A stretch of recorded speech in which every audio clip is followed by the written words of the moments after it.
Hello बच्चों, कैसे आप लोग? आप सभी अच्छे से होंगे और बोर्ड परीक्षा की तैयारी में लगे होंगे, ये उम्मीद है हमें। तो बच्चों, आज हम आपके सामने जो वीडियो लाए हैं वो वीडियो है आपका प्रभावी परमाणु क्रमांक पर, इफेक्टिव एटॉमिक नंबर पर प्रभावी परमाणु क्रमांक को जानने से पहले बच्चों हमें कई चीजों को जानना पड़ता है, तभी हम आकर के प्रभावी परमाणु क्रमांक को सीख सकते हैं। बच्चों, प्रभावी परमाणु क्रमांक को जानने से पहले हमें कोऑर्डिनेशन कंपाउंड को जानना है।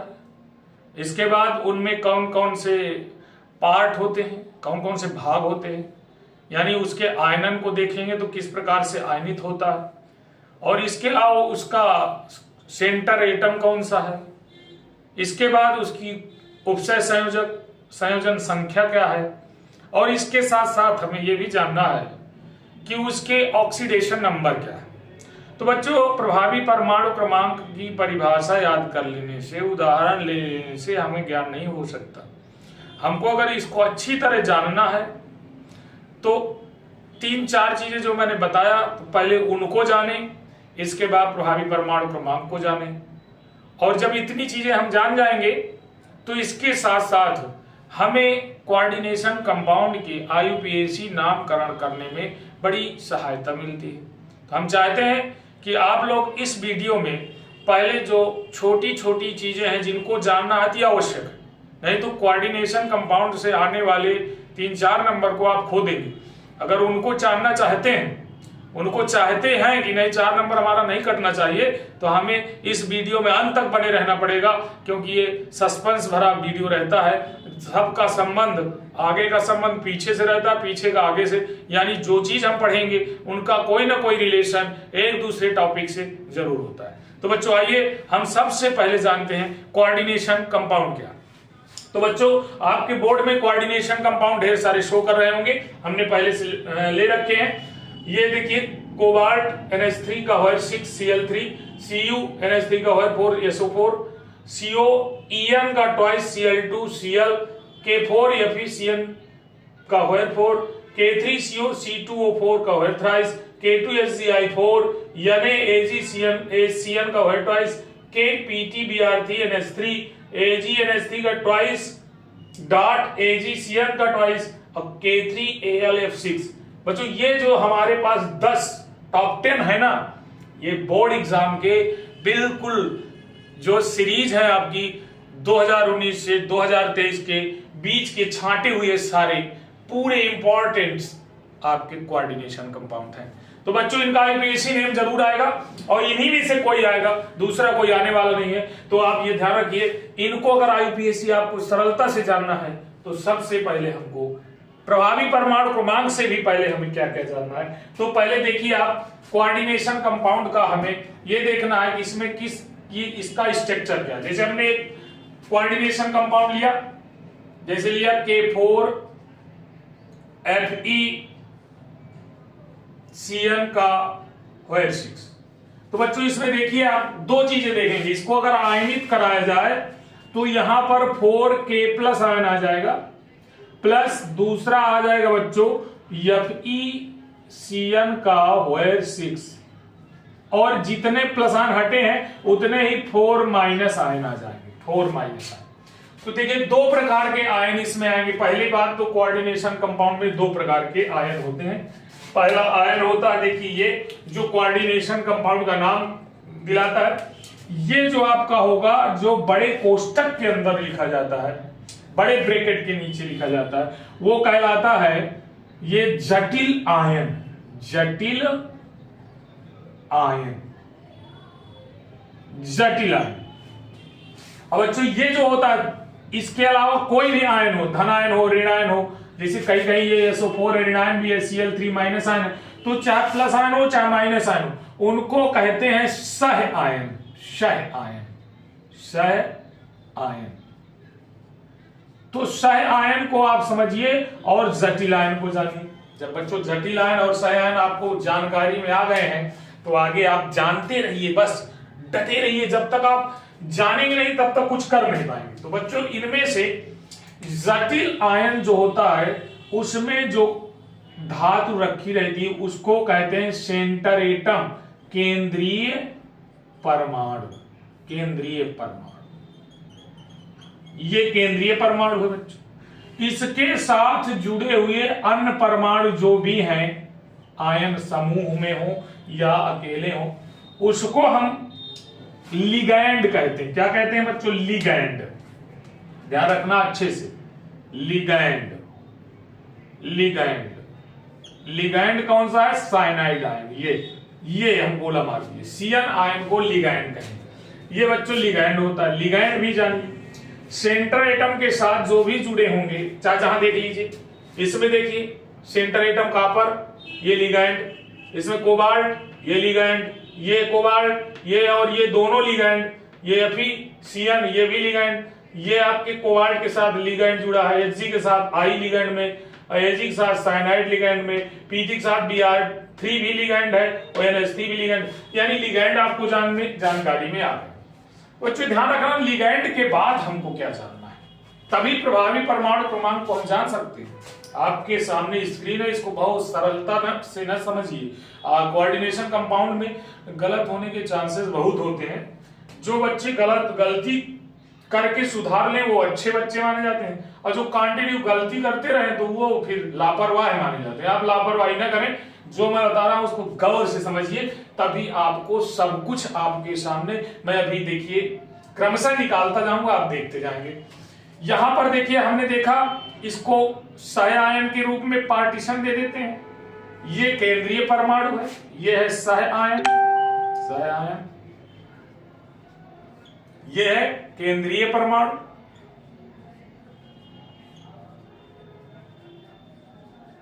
और ये है लिगैंड। अब बच्चों इसमें एक चीज हमको, जब भी प्रभावी परमाणु क्रमांक पढ़ना है तो सबसे पहले देखना है समन्वय संख्या। तो जब लिगैंडों की संख्या को जो इलेक्ट्रॉन डोनेट करते हैं उन्हें समन्वय संख्या कहते हैं, जिसे इंग्लिश में हम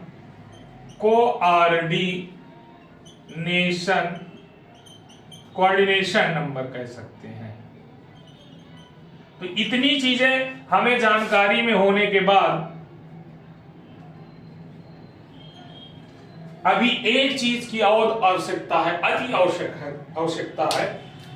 वह है बच्चों किसी भी कॉम्प्लेक्स साल्ट का, किसी भी जटिल यौगिक का या कोऑर्डिनेशन कंपाउंड का हमें ऑक्सीडेशन नंबर याद करना। ऑक्सीडेशन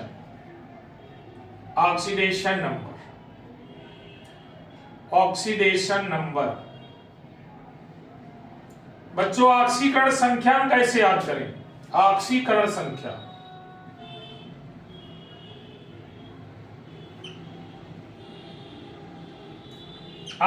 संख्या पहले हम कैसे ज्ञात करें?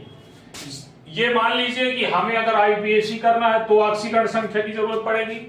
बच्चों अगर हमको प्रभावी परमाणु क्रमांक संख्या ज्ञात करना है तो भी हमें ऑक्सीडेशन नंबर की आवश्यकता पड़ेगी। प्रभावी परमाणु क्रमांक में हमें समन्वय संख्या की भी आवश्यकता पड़ेगी और ऑक्सीडेशन नंबर की भी आवश्यकता पड़ेगी। समन्वय संख्या यहां देखने में तो 6 दिख रहे हैं, लेकिन आपको बता दें समन्वय संख्या है क्या चीज। जैसे हमारे पास कोई ऐसा कंपाउंड हो CH2NH2 सिंगल बॉन्ड CH2NH2, ये डाई एथिलेमीन है, इसमें एक लोन पेयर, इसमें एक लोन पेयर, इसमें आप देख रहे हो 2 लोन पेयर एक ही अणु दे रहा है, तो इसकी समन्वय संख्या हम 1 नहीं गिनेंगे। यहां पर आपको ईएन दिखाई दे रहा है, ईएन, इसका मतलब ही है ईएन। ईएन का मतलब डाई एथिलेमीन।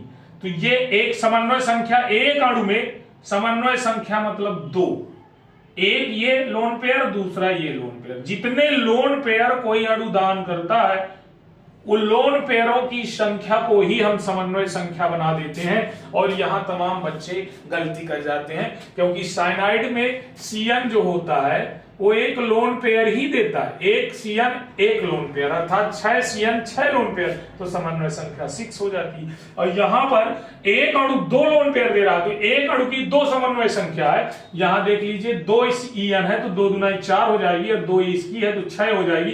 कोबाल्ट की समन्वय संख्या 6 हो जाएगी। बहुत हिसाब से निकालना पड़ता है। अगर ये नहीं निकाल पाए तो आप बिल्कुल रूप इसको देख लीजिए गौर से, इसमें समन्वय संख्या 6 है और ये कैसे निकाली गई ये देख रहे हो कि जब 2 लोन पेयर होंगे तो समन्वय संख्या उसकी 2। यहां पर 2 मॉलिक्यूल्स हैं तो 2 दूना 4 समन्वय संख्या EN की हो जाएगी और 2 समन्वय संख्या Cl की हो जाएगी, तो 4 2 6, इसकी कोबाल्ट की समन्वय संख्या 6 हो जाएगी। अब ये ध्यान रखना पड़ेगा। तो अब ऑक्सीडेशन नंबर की बात आती है। ऑक्सीडेशन नंबर में बच्चों हमको कई चीज जानना पड़ रहा है। ऑक्सीडेशन नंबर भी सरलता से निकाला नहीं जा सकता। कोई बच्चे सोचे कि हम आसानी से निकाल लेंगे, तो सरलता नहीं, इतनी सरलता नहीं। हमको पहले लिगैंड देखना पड़ेगा। लिगैंड कितने प्रकार के, टाइप्स ऑफ लिगैंड्स। लिगैंड एक होता है उदासीन लिगैंड, एक अम्लीय लिगैंड होता है, एक क्षारीय लिगैंड होता है। यानी आपको विशेष कर ध्यान देना होगा। अगर लिगैंडों में ऋणायन है तो अम्लीय है लिगैंड है, अगर धनायन है तो वो आपका लिगैंड क्षारीय है। अगर लिगैंड में कोई आवेश नहीं है, वो एक गैसीय अणु है, गैसीय एटम है, तो उसकी हमेशा लिगैंड की ऑक्सीडेशन नंबर 0 होती है। जैसे मैं उदाहरण के लिए दूंगा, नहीं तो मैं डिटेल से पढ़ाऊंगा तो ये वीडियो बहुत लंबा हो जाएगा, क्योंकि मैं लेके आया हूं एक टॉपिक और आप लोग सोचेंगे सर जी तो पूरा चैप्टर ही खत्म कर रहे हैं। चैप्टर के पहले आप जान लीजिए हमारा टॉपिक छोटा है, बट इसमें इतना राज छुपा है। बच्चे बहुत गलत करते हैं, बार बार बोर्ड एग्जाम में गलती करते हैं, इसलिए नंबर उनके माइनस हो जाते हैं। इसलिए हर साल IUPAC देता है बोर्ड एग्जाम। हर वर्ष आपके पेपर में 4 क्वेश्चन आपके IUPAC के जरूर मिलेंगे, भले ही वो आधा नंबर का हो, 2 नंबर के हो। 2 नंबर के IUPAC आना ही आना, और 2 नंबर का अदर कोई चीज आ जाती है। कोई लिगैंड पूछ लेगा, कभी पूछ लेगा कीलेट क्या है, इस प्रकार से कई प्रश्न। तो आप बने रहिए वीडियो में, एक भी वीडियो मेरा आपके लिए अति महत्वपूर्ण वीडियो बनेगा। और इस समय जो बच्चा मेरा वीडियो नहीं देखेगा वो बिल्कुल पछताएगा, परीक्षा के बाद आएगा और जब भी वीडियो देखेगा तो इन्हीं में से कोई प्रश्न रखा होगा तो वो बेकार में रोता रहेगा कि काश मैं ये वीडियो मिस ना किया होता। तो वीडियो मिस नहीं करना, आपको बने रहना है और हर चीज जानना। तो देखिए यहां पर हम यहीं से उदाहरण दे देते हैं। अमोनिया है, आपको देख रही है NH3, ये उदासीन लिगैंड है, इसकी ऑक्सीकरण संख्या 0 होगी, तो ये तो आप जान गए। एथिलीन डायमीन, इसमें भी कोई आवेश नहीं है, इसकी भी ऑक्सीडेशन नंबर 0 होगा। Cl माइनस में होता है, इसकी ऑक्सीकरण संख्या -1 होगी। साइनाइड समूह सहित CN -1 होता है, इसकी ऑक्सीकरण संख्या -1 होगी। ऑक्सलेट ऑक्सैलिक एसिड से बना होता है, इसलिए इसकी ऑक्सीडेशन नंबर -2 होती है। COO- सिंगल बॉन्ड COO-, देखिए मैं दिखा दे रहा हूं, इसकी ऑक्सीकरण संख्या कैसे जानेंगे। COO- सिंगल बॉन्ड COO-, एक मॉलिक्यूल C2O4 का ये है, इसमें 2 माइनस है, इसलिए इसकी ऑक्सीकरण संख्या -2 होगी। इसी प्रकार किसी की भी हमें ऑक्सीकरण संख्या सबसे पहले जानना। H2O भी आपका उदासीन लिगैंड है, 4 उदासीन है, उनको याद रखिए। कौन कौन से मैं यहां लिखे दे रहा हूं, फिर मिटा दूंगा। पहला उदासीन जो लिगैंड है आपका, देखिएगा उससे पहला है आपका H2O, एक ये हो गया उदासीन। दूसरा NH3 आपके सामने है, तीसरा डाइथिलेमीन ये है, और चौथा कार्बन मोनोऑक्साइड गैस के रूप में अगर रखी है तो ये भी आपका उदासीन लिगैंड है। तो लिगैंडों के बारे में जानकारी होने के बाद हम आप आसानी से अब इसका कोऑर्डिनेशन संख्या निकाल सकते हैं। तो बच्चों देखिए, हमें सेंटर एटम का कोऑर्डिनेशन नंबर निकालना होता है, और ये धातुओं को तो आपको पता है यस ब्लॉक एलिमेंट है, फर्स्ट ग्रुप में आती है। फर्स्ट ए ग्रुप के सभी तत्वों की ऑक्सीकरण संख्या +1 होती है। तो बच्चों जितने भी फर्स्ट ग्रुप में आएंगे, कहो तो एक बार मैं दिखा देता हूं फर्स्ट ग्रुप में कौन कौन से आते हैं। Hydrogen, lithium, sodium, potassium, rubidium, caesium, francium, ये आपके फर्स्ट ग्रुप के हैं। सभी की ऑक्सीकरण संख्या +1। ध्यान रखिएगा, ये सब याद रखने की चीजें हैं। तो यहां पर हम इसकी मान लेते हैं X, यहां लिख ले माना Fe की ऑक्सीकरण संख्या x है, Fe की ऑक्सीकरण संख्या x है, K की ऑक्सीकरण संख्या आपको पता है +1, साइनाइड की ऑक्सीकरण संख्या मैंने बताया Cn माइनस है तो इसकी ऑक्सीकरण संख्या -1। तो बच्चों इसमें तुरंत रख दीजिए, 4 पोटेशियम के 4 हैं, इसकी +1 ऑक्सीकरण संख्या, प्लस आयरन के पास X मान लीजिए, X हमने माना, साइनाइड का -1 ऑक्सीकरण संख्या और एटम है साइनाइड के 6 इक्वल 0 से करके निकाल लीजिए। तो ये हो जाएगा बच्चों 4 प्लस का X प्लस यहां पर माइनस हो जाएगा, प्लस माइनस का मल्टीप्लाई करेंगे तो -6 इक्वल 0, तो x -2 बराबर 0, तो x बराबर +2, यानी आयरन का जो ऑक्सीकरण संख्या आई आयरन की सेंटर एटम की +2। अब बच्चों यहां से कहानी स्टार्ट होती है। आप IUPAC आसानी से कर सकते हैं। IUPAC के रूल इतने सरल बताऊंगा कि आपको उम्मीद भी नहीं होगी कि काश इतना सरल IUPAC होता तो हमको तो बहुत पहले आने लगा। आप सस्पेंस में न रहिए, जो भी मैं बता रहा हूं इसके बगैर एक भी IUPAC आप सही नहीं कर पाएंगे। कोऑर्डिनेशन कंपाउंड की IUPAC ऑर्गेनिक केमिस्ट्री की जो कक्षा 11 में पढ़ी जाती है वो अलग बात है, लेकिन कोऑर्डिनेशन कंपाउंड की IUPAC पढ़ना इतना सरल नहीं है बच्चों, तो ये याद रखना। अब यहां से हम स्टार्ट करते हैं, प्रभावी परमाणु क्रमांक क्या है। देखिए पहले परिभाषा समझो। प्रभावी परमाणु क्रमांक यानी हमारे पास परिभाषा यहीं से बनाना है। ये हमारा कौन सा यौगिक है? कोऑर्डिनेशन कंपाउंड है, उपसय संयोजक यौगिक। तो आपको लिखना है किसी उपसय संयोजक यौगिक के केंद्रीय परमाणु पर उपस्थित इलेक्ट्रॉनों की संख्या, सेंटर एटम में कितने इलेक्ट्रॉन उपस्थित हैं उनकी संख्या को प्रभावी परमाणु क्रमांक इफेक्टिव एटॉमिक नंबर कहते हैं। कितना सरल है, सब लोग रट लीजिए एक ही बार। किसी उपसय संयोजक यौगिक के केंद्रीय परमाणु पर उपस्थित इलेक्ट्रॉनों की संख्या को हम क्या कहते हैं? प्रभावी परमाणु क्रमांक कहते हैं, इंग्लिश में इफेक्टिव एटॉमिक नंबर कहते हैं। तो बच्चों अब इसमें हमें दो चीज, अब हमारा जो शब्द आया, जो अगली हेडिंग आई जिसको आपको जानना जरूरी है वो है, अब इसको थोड़ा सा मिटा दें, स्क्रीनशॉट लेना चाहो तो ले सकते हैं, ले लो स्क्रीनशॉट और एक बार रिवीजन करते रहो। थोड़ा सा मिटाएंगे हम आगे बढ़ने के लिए। ये देखिए इतना, जितने में हमारा काम चल जाएगा उतना ही मिटाएंगे, ज्यादा नहीं। तो बच्चों ये है, अब इसको आगे जैसे ही बढ़ाएंगे हम, इसको जैसे ही आगे बढ़ाएंगे तो हमको क्या चीज चाहिए? हमें ऑक्सीकरण संख्या भी चाहिए और समन्वय संख्या चाहिए, दो चीज, समन्वय संख्या और ऑक्सीकरण संख्या। तो प्रभावी परमाणु क्रमांक निकालने के लिए करेंगे क्या आप समझिए, टोटल इलेक्ट्रॉनों की संख्या चाहिए। तो सूत्र क्या बन जाता है आप ये जानिए, प्रभावी परमाणु क्रमांक का, इसका प्रभावी परमाणु क्रमांक बराबर अगर हम निकाले तो ये है प्रभावी परमाणु क्रमांक बराबर, प्रभावी परमाणु क्रमांक बराबर केंद्रीय परमाणु का क्रमांक माइनस ये केंद्रीय परमाणु की ऑक्सीकरण संख्या, केंद्रीय परमाणु की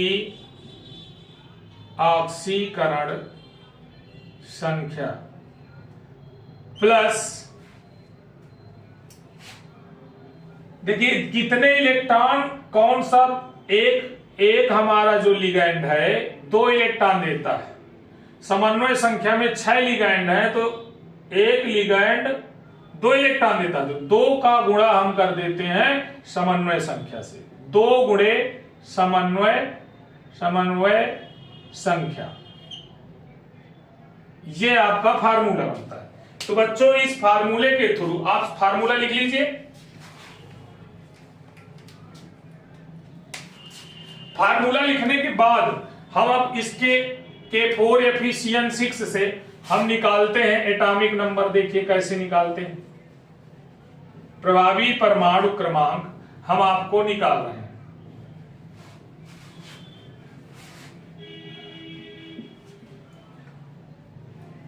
K4Fe6 का निकाल रहे हैं, फिर इसके बाद दूसरे का भी निकाल देंगे, आप परेशान ना होइए।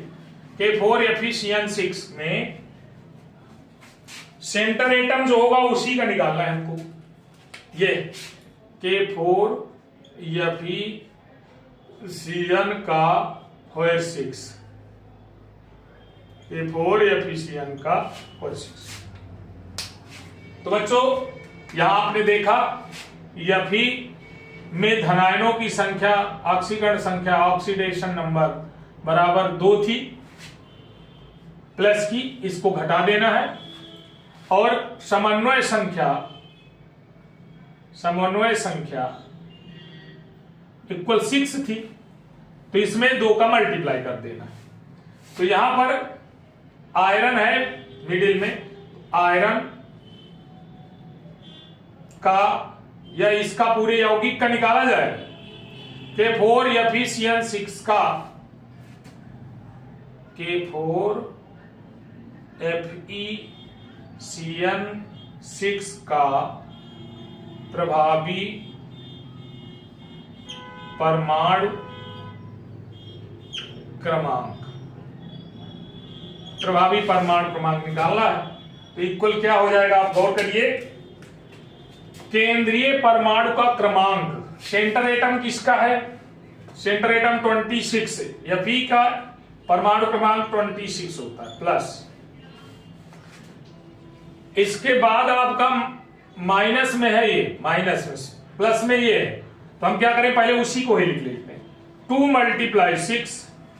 अब माइनस के बाद हम केंद्रीय परमाणु की ऑक्सीकरण संख्या लिख देते हैं, ये है 2। गौर करिए, 26 प्लस 12 - 2 इक्वल 36।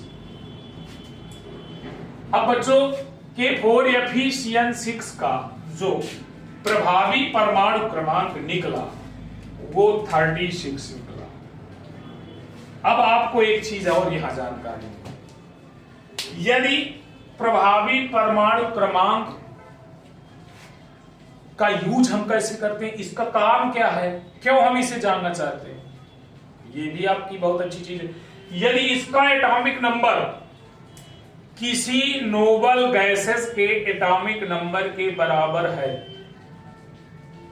तो यह बहुत ही स्टेबल होगा। 36 एटॉमिक नंबर किसका है, आर्गन के बाद क्रिप्टॉन का है 36। क्रिप्टॉन हमारी एक नोबल गैसेस है, इसलिए जब एटॉमिक नंबर उसके बराबर होगा तो ये बहुत ही स्टेबल कंपाउंड्स होगा। अगर 36 से 1-2 कम 1-2 ज्यादा हो जाए तो वो कम स्टेबल होगा, अनस्टेबल होगा, ये भी याद रखना। अगर वो पूर्णतया नोबल गैस के बराबर है तो वो प्रतिचुंबकीय होगा या अनुचुंबकीय होगा, ये भी जान लीजिए। तो ये तो आपकी जानकारी भी यही दे रहा है कि जो आपके पूरे अक्रिय गैस के बराबर है तो प्रतिचुंबकीय होगा, अनुचुंबकीय होने का सवाल है, जिसमें आपको विशेषकर ध्यान देना है। अब ये था प्रभावी परमाणु क्रमांक, आप इसको बार बार वीडियो में देखते रहें, जिसमें 2 चीजें आपको विशेषकर ध्यान में रखना है, ऑक्सीकरण संख्या कैसे निकालें और समन्वय संख्या कैसे निकालें। आपको ये 2 चीजें अगर नहीं आएंगी तो निश्चित रूप से आप इसको नहीं कर पाएंगे। आप अगला वीडियो IUPAC का है, तो कल हम फिर हाजिर होंगे। आप बने रहिए, IUPAC कैसे करते हैं इसकी जानकारी जरूर देंगे। चलिए ठीक, हैव ए नाइस डे।